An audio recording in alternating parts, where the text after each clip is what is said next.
Bonjour! Vous vous posez cette question, doit-on appeler après un entretien de recrutement? Dans cette vidéo, nous allons voir ensemble les 3 étapes de relance après avoir passé un entretien avec un recruteur. Je m'appelle Nolwenn Bernat-Chasselan, je suis coach carrière. J'accompagne depuis 15 ans des managers, des top managers et des dirigeants dans leur évolution professionnelle. Téléchargez dès à présent le guide pratique de l'entretien d'embauche qui vous permettra d'optimiser vos entretiens avec les recruteurs. Allez, c'est parti! Quelles sont les 3 étapes à suivre pour relancer après avoir passé un entretien avec un recruteur? Première étape, le mail de remerciement. Ça doit être systématique. Après un entretien avec un recruteur et dès le lendemain, vous attendez le lendemain, vous envoyez un mail de remerciement. Concrètement, qu'est-ce qu'il va y avoir dans ce mail? Première chose, vous allez remercier le recruteur de vous avoir accordé son temps, sa disponibilité et le remercier également pour la qualité de l'échange. Deuxième chose qui devra figurer dans votre mail, vous allez citer les éléments clés de l'interaction, les points sur lesquels vous sentez qu'il y a eu une forte relation, qu'il y a eu un fort impact dans ce que vous avez dit. Ça va permettre de remettre en mémoire au recruteur les instants cruciaux, les instants que vous voulez faire remonter dans sa mémoire, parce que c'est ça qui compte après l'entretien. Quand il pense à vous, qu'il repasse votre CV sous ses yeux, il doit se souvenir des moments clés qui ont pu l'enthousiasmer, qui ont pu lui donner le sentiment que vous étiez fait pour ce poste. Donc vous allez revenir sur ces moments clés. Troisième chose qui doit figurer dans votre mail, un rappel de votre motivation et une projection pour la suite. Vous rappelez que vous êtes disponible. Vous dites de quelle manière vous l'êtes et comment vous allez faire pour vous rendre disponible pour la suite du processus de recrutement. Si vous ne l'avez pas déjà demandé pendant l'entretien, c'est le moment de demander justement quel est ce process de recrutement et à quoi vous devez vous attendre pour la suite. Je vous recommande de le faire pendant l'entretien. L'objectif, c'est de ne jamais quitter un recruteur sans avoir vérifié quelle était l'étape suivante. Parce que s'il vous en parle, il y a plus de chances qu'il ait envie de vous y convier. Donc c'est une technique pour réussir à avoir un deuxième entretien.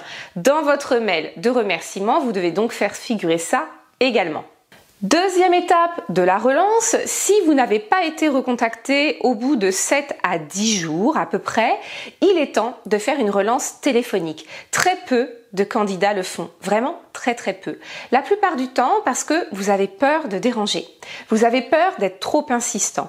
Pourtant, le recruteur, sachez qu'il a la plupart du temps énormément de choses à gérer et que vous êtes un point dans son agenda, un élément et certainement pas une pensée du quotidien, ce que le recruteur et le poste est certainement pour vous.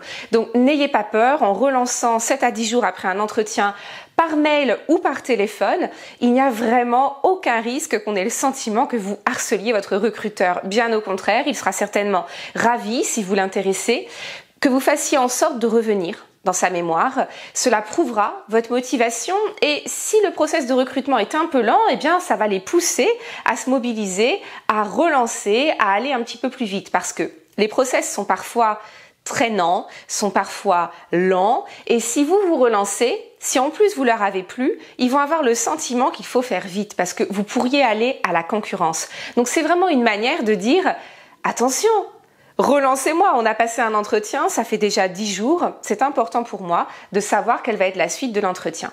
Est-ce qu'il vaut mieux faire cette relance par mail ou par téléphone ?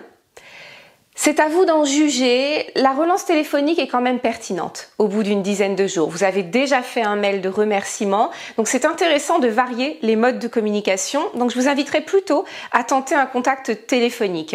En plus, si vous arrivez à avoir votre recruteur au téléphone, ça va le mobiliser encore plus dans le recrutement qu'il est en train de vivre avec vous et donc ce serait vraiment un point positif. Si vous le faites par téléphone, il faut vous y préparer. Parce que très souvent, quand on a son recruteur au bout du fil, il poursuit le process. Il va poser des questions, il va vouloir approfondir certains points en se disant « Ah mais oui, on s'était posé la question de ceci, cela, est-ce que vous savez faire telle chose, est-ce que vous maîtrisez tel logiciel, comment vous avez envisagé tel point dont on vous a parlé ?» Bref, il y a de fortes chances qu'on entre dans l'antichambre du deuxième entretien. C'est exactement ce que vous souhaitez obtenir en faisant la relance téléphonique, prolonger le process, faire en sorte d'être encore dans la course, mais du coup, il faut vous y préparer parce que potentiellement, ils ne vont pas seulement vous donner des nouvelles, mais ils vont continuer à vous questionner pour savoir si vous correspondez au poste.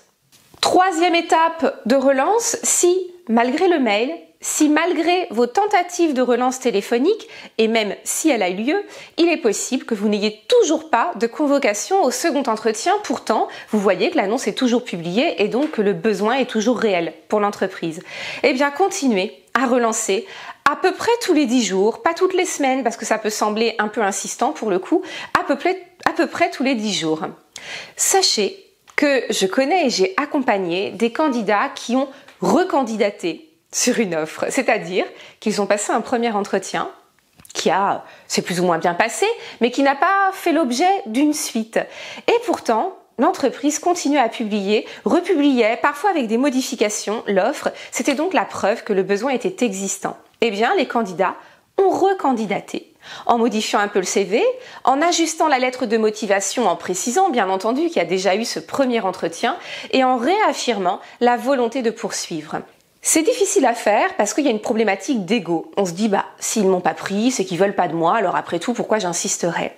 Parfois, c'est juste que vous n'avez pas réussi à montrer que vous étiez la bonne personne pour le poste. Ils ne vous avaient pas envisagé sous un certain angle. Si vous parvenez à comprendre ça, vous pouvez vous représenter un peu différemment et prouver, si c'est réellement ce que vous pensez, que vous êtes en adéquation avec le futur poste. Donc, laissez votre ego de côté.